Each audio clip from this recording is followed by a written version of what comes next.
Good morning student, स्वागत है आपके अपने यूट्यूब चैनल बीसीए ई क्लासेस में। आज हम 12th क्लास में मैथमेटिक्स के अंदर आपके सामने टॉपिक लेके आए डिटरमिनेंट्स। इससे पहले हमने डिटरमिनेंट्स को वैल्यूएट किया था बाय एक्सपेंडिंग मेथड एंड सरल डायग्राम मेथड। बट आज हम जो डिटरमिनेंट्स को वैल्यूएट करने वाले हैं वो हम करने वाले हैं विदाउट एक्सपेंडिंग।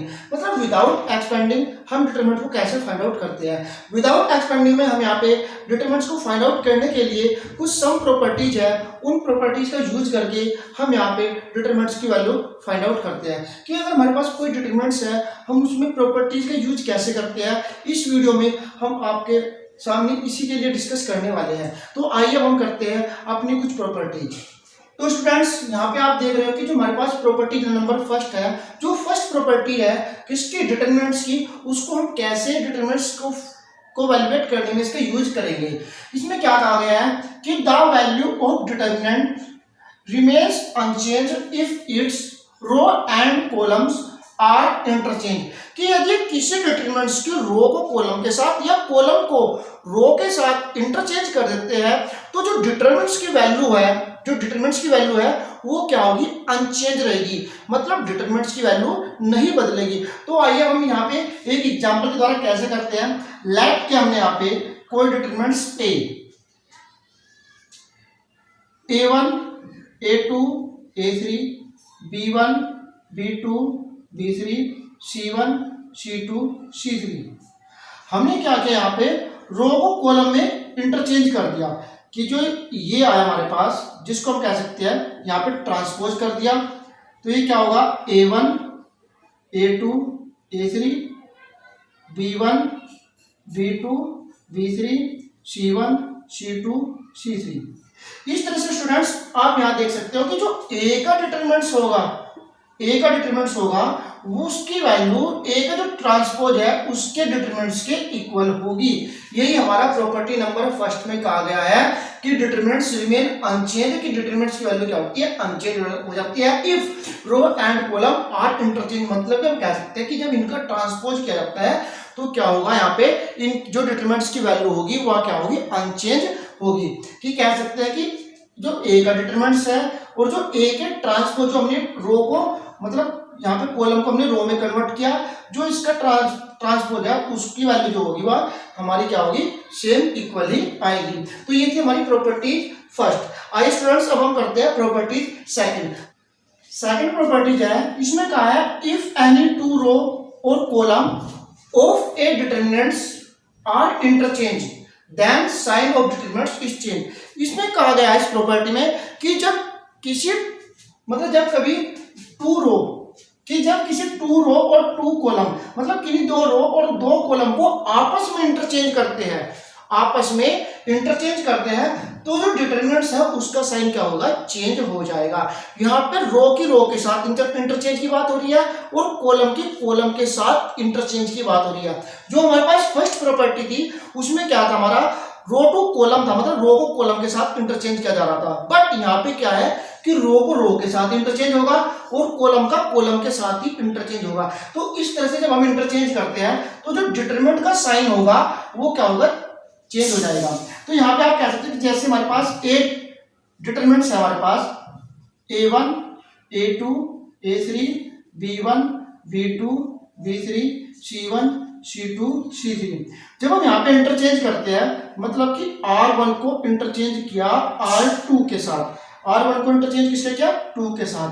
तो यहाँ पे जो a होगा हमारा, तो ये हमारे पास हो जाएगा b1 b2 b3 a1 a2 a3 c1 c2 c3।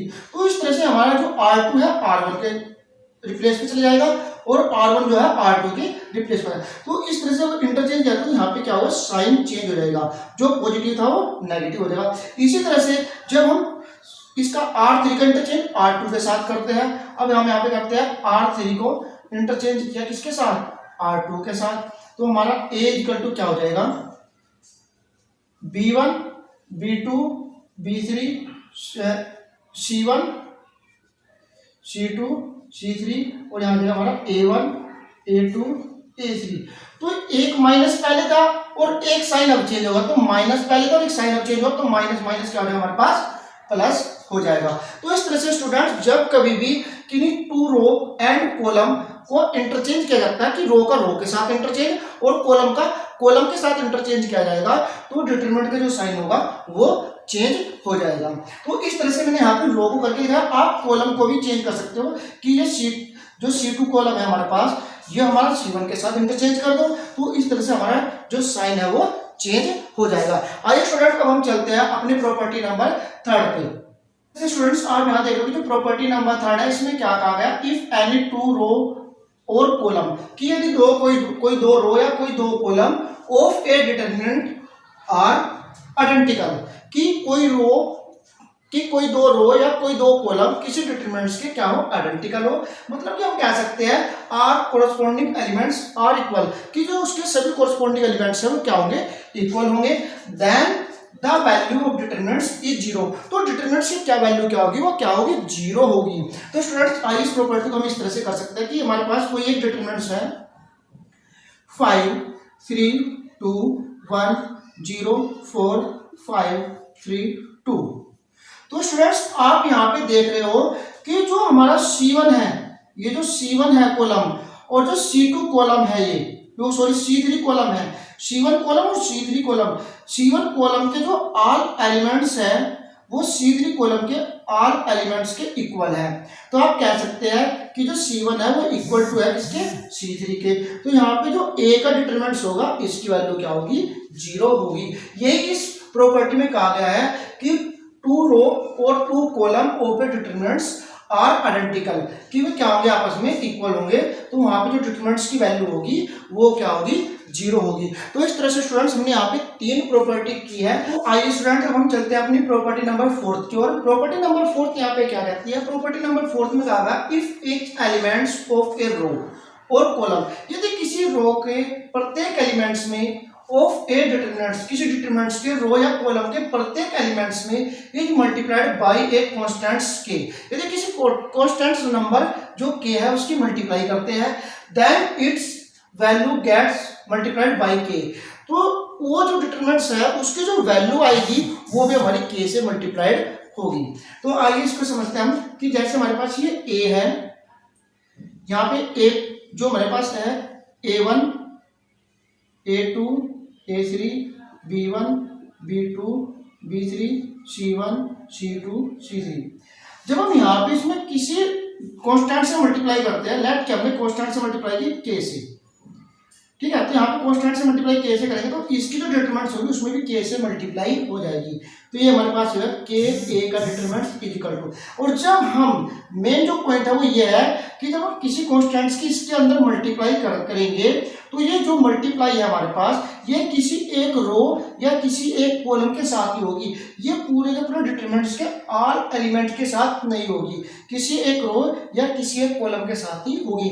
और ये किसके साथ होगी, ये हम अकॉर्डिंग टू क्वेश्चन कि जैसे क्वेश्चन हमें दिया होगा और क्वेश्चन में हमें जहाँ पे इसकी वैल्यू मतलब हमें नीड है इसकी मल्टीप्लाई करने की, हम उसी के साथ k की मल्टीप्लाई करेंगे। मैं लेट करता हूँ कि मैं इसको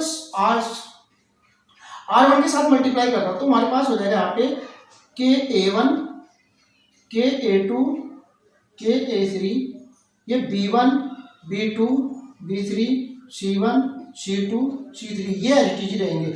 मतलब कि अगर हम k की मल्टीप्लाई करते हैं तो किसी एक रो या किसी एक कॉलम के साथ ही इसकी मल्टीप्लाई होगी। अगर हमारे पास यहाँ पे k की क्यूब है और हमारे पास गिवन है a1 a2 a3 b1 b2 b3 c1 c2 c3, तो हमें k की जो मल्टीप्लाई है इस k की क्यूब जो है हमारे पास इसकी मल्टीप्लाई किसी एक रो किसी एक कॉलम के साथ भी कर सकते हैं, या फिर हम ऐसा भी कर सकते हैं यहाँ पे कि जो हमारे पास k की क्यूब है हम इसको ऐसे k इंटू के करके एक k की मल्टीप्लाई इस रो के साथ कर देंगे, एक k की मल्टीप्लाई इस रो के साथ और एक k की मल्टीप्लाई इस रो के साथ। मतलब हमारे पास हो जाएगा KA1 KA2 KA3 KB1 KB2 KB3 और KC1 KC2 और KC3। मतलब कि हम डिफरेंट अलग अलग यहां से कर सकते हैं। इसी तरह से अगर हम यहाँ पे कॉमन लेंगे, क्या करेंगे हम यहाँ पे कॉमन लेंगे तो एक के तो हमारे यहाँ से कॉमन आएगा, ये के हो जाएगा, तो ये बचेगा हमारे पास A1 A2 A3। एक के हमारे यहाँ से कॉमन आएगा तो हमारे पास के स्क्वायर हो जाएगा, तो ये B1 B2 B3, और एक के हमारे यहाँ से कॉमन आएगा तो हमारे पास क्या हो जाएगा, के की क्यूब हो जाएगा, C1 C2 C3। तो इस तरह से स्टूडेंट्स हमने यहाँ पे आपको डिटरमिनेंट्स के अंदर कांस्टेंट टर्म की किस तरह से मल्टीप्लाई करते हैं उसके बारे में, और फिर वहां से किस तरह से कॉमन फाइंड आउट करते हैं उसके बारे में हमने यहाँ पे आपको अच्छी तरह से समझा दिया है। आइए स्टूडेंट्स अब हम चलते हैं अपनी नेक्स्ट प्रॉपर्टी की ओर, है जिसमें कहा गया है इफ सम और ऑल एलिमेंट्स ऑफ ए रो और कॉलम, कि यदि किसी रो या कॉलम के ऑफ ए डिटरमिनेंट्स, मतलब एक डिटरमिनेंट्स के किसी रो या किसी कॉलम के कुछ एलिमेंट्स या सभी elements are expressed as sum of two and more term, कि किसी दो या दो से अधिक टर्म का सम जो है, then the determinants can be expressed as sum of two determinants, तो हम उसको क्या कर सकते हैं, दो डिटरमिनेंट्स के सम में कन्वर्ट कर सकते हैं। आइए हम इसको एक एग्जांपल के अकॉर्डिंग समझते हैं कि हमारे पास क्या है, ए डिटरमिनेंट्स है यहाँ पे A1 A2 A3 B1 B2 B3 C1 C2 C3। यहाँ पर हमने क्या किया, सम लिया D1 D2 D3।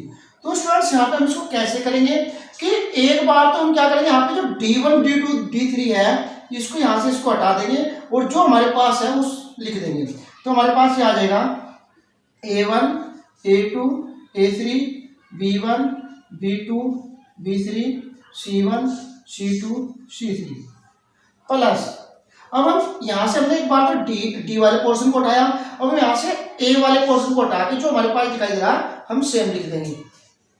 अगर यहाँ पे हमारा प्लस साइन है तो प्लस आएगा, माइनस है तो माइनस आएगा, तो ये हमारे पास होगा D1 D2 D3 B1 B2 B3 C1 C2 C3।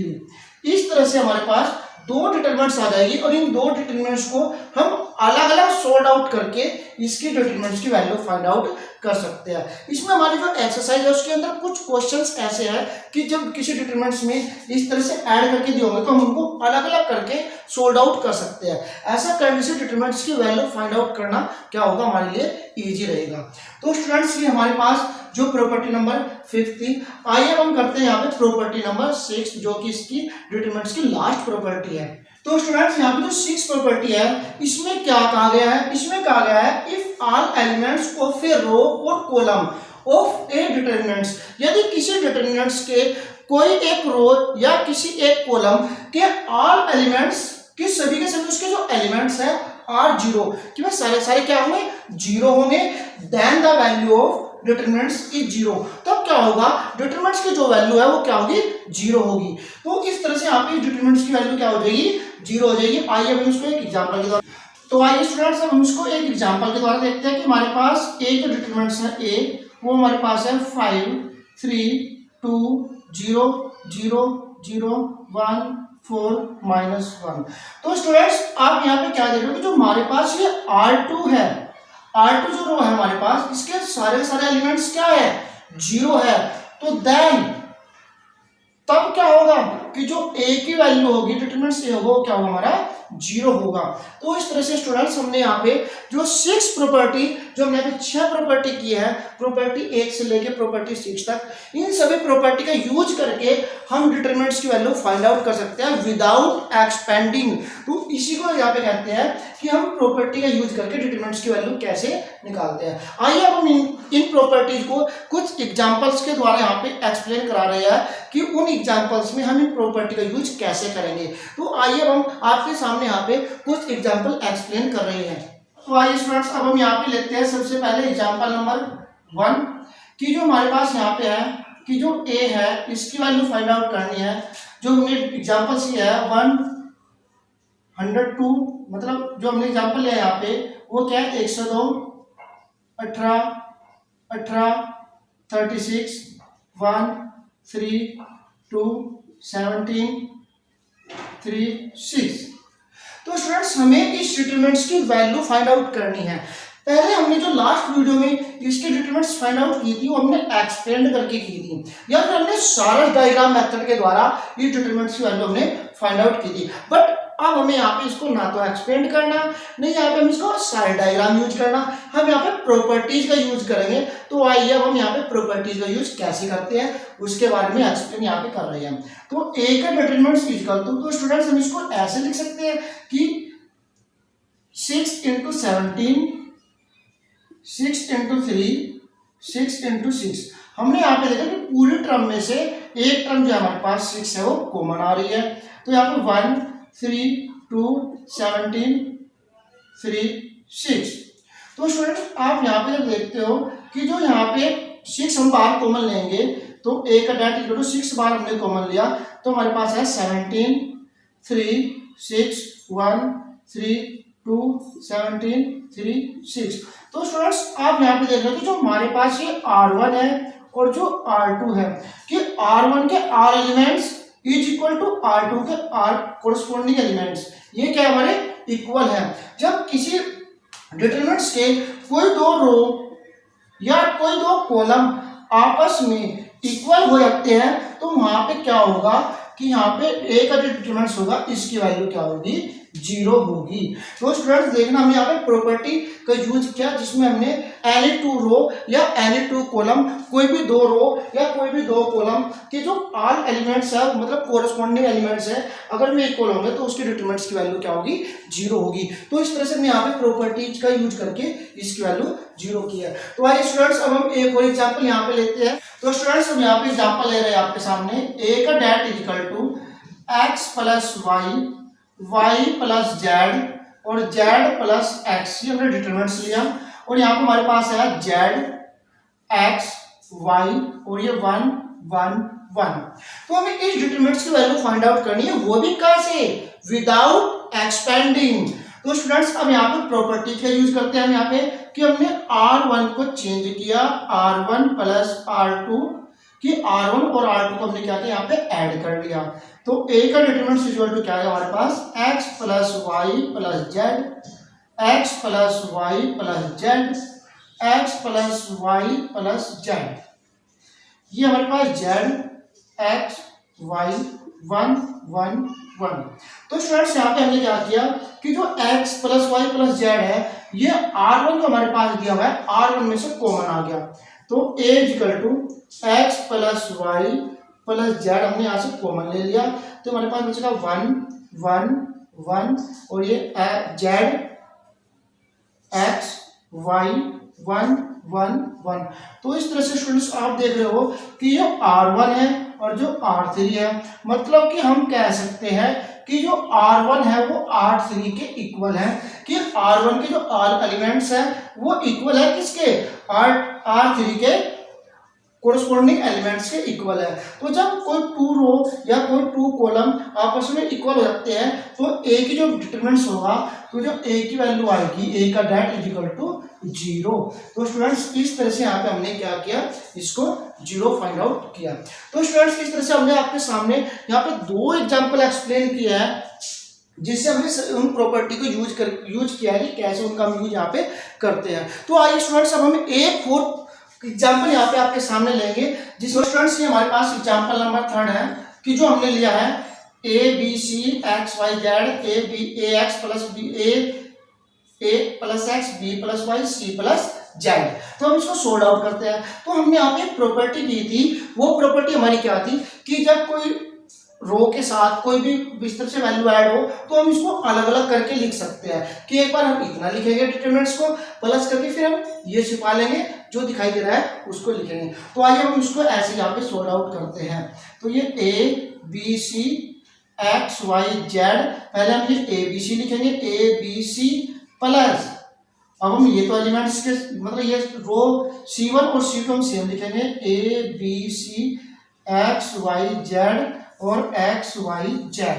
तो स्टूडेंट्स आप यहाँ पे देख रहे हो कि जो हमारा c1 है वो किसके इक्वल है, c3 के इक्वल है। तो इसका मतलब क्या हुआ, इसकी वैल्यू 0 प्लस यहाँ पे क्या हमारे पास जो C2 है वो इक्वल किसके है, C3 का है। इसका मतलब इसकी वैल्यू क्या होगी, 0 होगी। तो यहाँ पे जो A का डिटरमिनेंट है उसकी वैल्यू क्या होगी, 0 होगी। तो स्टूडेंट्स ऐसे हमने यहाँ पे कुछ एग्जांपल्स लेके इन प्रॉपर्टी का यूज कैसे करते हैं डिटरमिनेंट्स को सोल्व आउट करने के लिए हमने उसको एक्सप्लेन किया है। तो ये आज का हमारा जो टॉपिक था, प्रॉपर्टीज ऑफ ए डिटरमिनेंट्स, कि किसी डिटरमिनेंट्स की प्रॉपर्टीज क्या होती है, उसके बारे में हमने यहाँ पे एक्सप्लेन किया।